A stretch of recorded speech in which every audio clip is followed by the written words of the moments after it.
जी शुक्रिया। शाहिदा रहमानी साहबा। बहुत शुक्रिया स्पीकर साहब। सबसे पहले तो मैं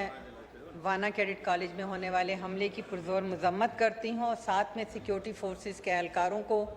पाक फोर्सेस के जवानों को, उनके कारनामे पर जिस तरह उन्होंने तमाम बच्चों को, असाजा को रेस्क्यू किया, उन्हें खिराज तहसीन पेश करती हूँ, उनकी हिम्मत को, बहादुरी को, वरना फिर PF जैसा एक सानिया रोनुमा होता। और इसके साथ ही कल जो कुछ इस्लामाबाद में कचेरी में हुआ GL11 में, उस पर भी पुरजोर मजम्मत भी करते हैं और शहदाओं के लिए दुआ भी करते हैं। और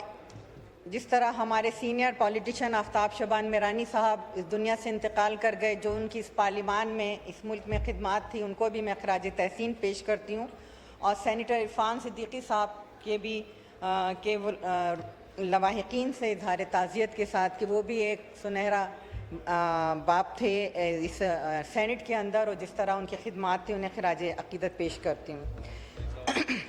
इसके साथ ही हम 27th अमेंडमेंट के हवाले से जो बात कर रहे हैं, सर, सबसे पहले तो मैं चूँकि वीमेन पार्लियामेंट्री कॉकस को रिप्रेजेंट करती हूँ, तो यहाँ मैं बात करूँगी कि हम वीमेन पार्लियामेंटेरियंस को SDGs के हवाले से कोई स्कीम नहीं दी जाती।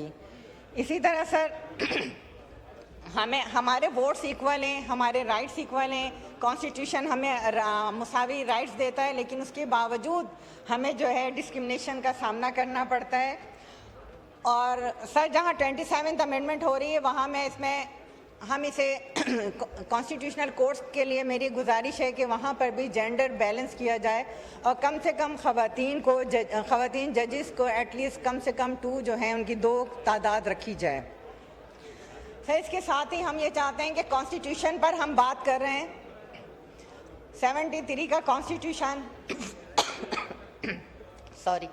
उस वक्त एक टूटे हुए पाकिस्तान को जब शहीद जुल्फ़िकार अली भुट्टो ने जब इस मुल्क को कॉन्स्टिट्यूशन दिया, और उस कॉन्स्टिट्यूशन में आज हम 27वीं तरमीम करने जा रहे हैं, तो मैं एज ए ख़ातून, एज ए वीमेन, मैं ये देखती हूँ कि जब हम कॉन्स्टिट्यूशन को देखते हैं तो उसके अंदर अगर चेयरमैन है तो कहीं एक ऐसा वर्ड नहीं है कि जहाँ हम उसे चेयरपर्सन कह सकें। अगर ही इस्तेमाल है तो कहीं शी इस्तेमाल नहीं हो रहा। तो जेंडर बैलेंस करने के लिए मेरी ये गुजारिश है कि आइंदा जब हम 28th अमेंडमेंट में जाएं तो अपने कॉन्स्टिट्यूशन को जेंडर बैलेंस करें। कम से कम हम कॉन्स्टिट्यूशन को इस तरीके से अगर बैलेंस कर लें तो ये एक हमारी भी एक अचीवमेंट होगी। सर अभी बात हो रही थी कि इलेक्शन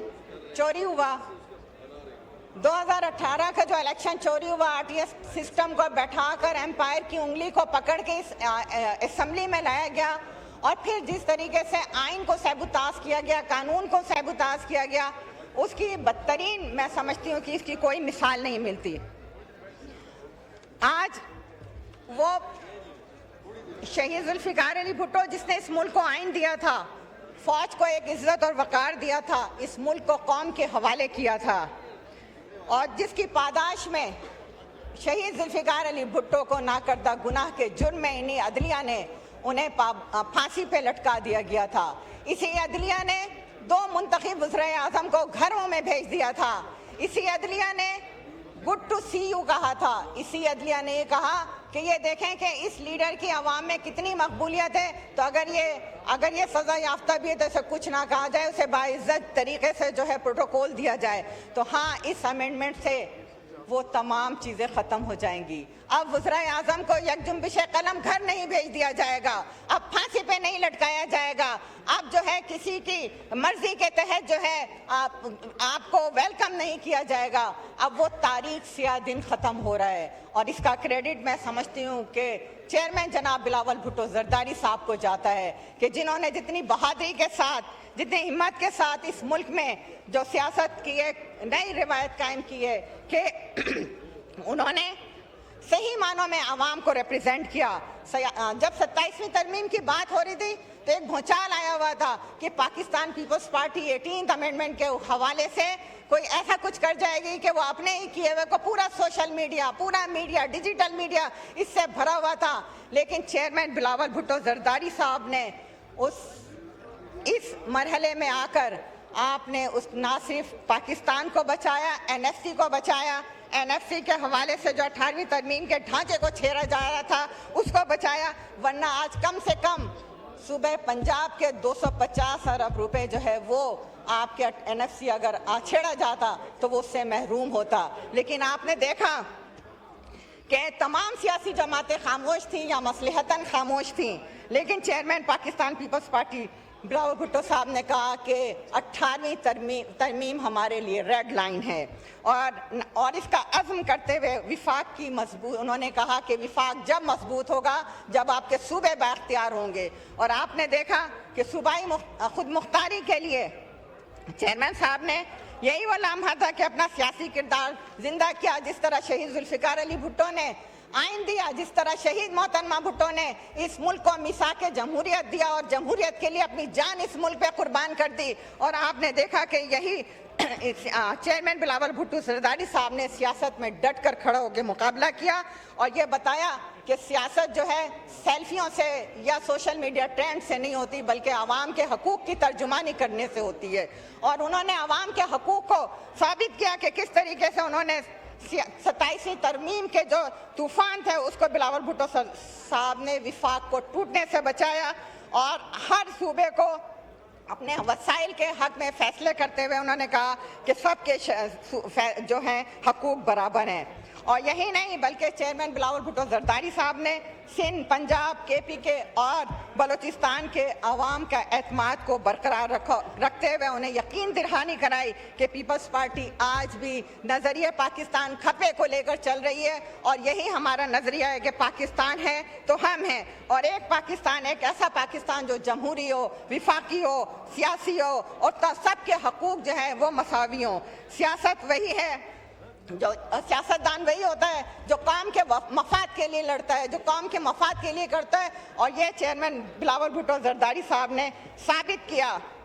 हमें वो वक्त भी याद है कि जब ना तो इस मुल्क में सियासतदान महफूज थे, एक शख्स की अना होती थी जो कहता था रोजाना कि मुझे उस वक्त तस्कीन होगी जब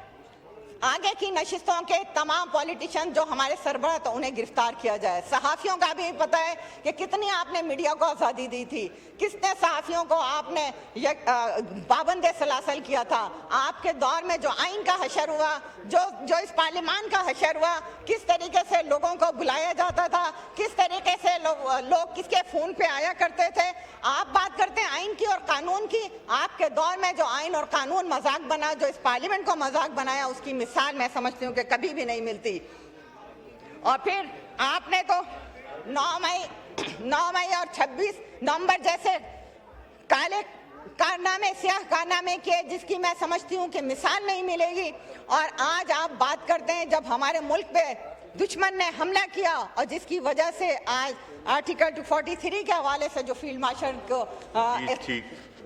दिया जा रहा है, मैं समझती हूँ कि वो पाकिस्तान की मोहब्बत है, हम सब की मोहब्बत है। अगर इस वक्त इस मौके पर हम सब ने यकजहती के साथ काम नहीं किया, मिलकर नहीं किया, पाक फौज के पीछे हम नहीं खड़े हुए, तो जो दुश्मन का निशाना है वो हम सब में से कोई भी महफूज नहीं रहेगा। तो मैं आखिर में यही गुजारिश करूँगी सर कि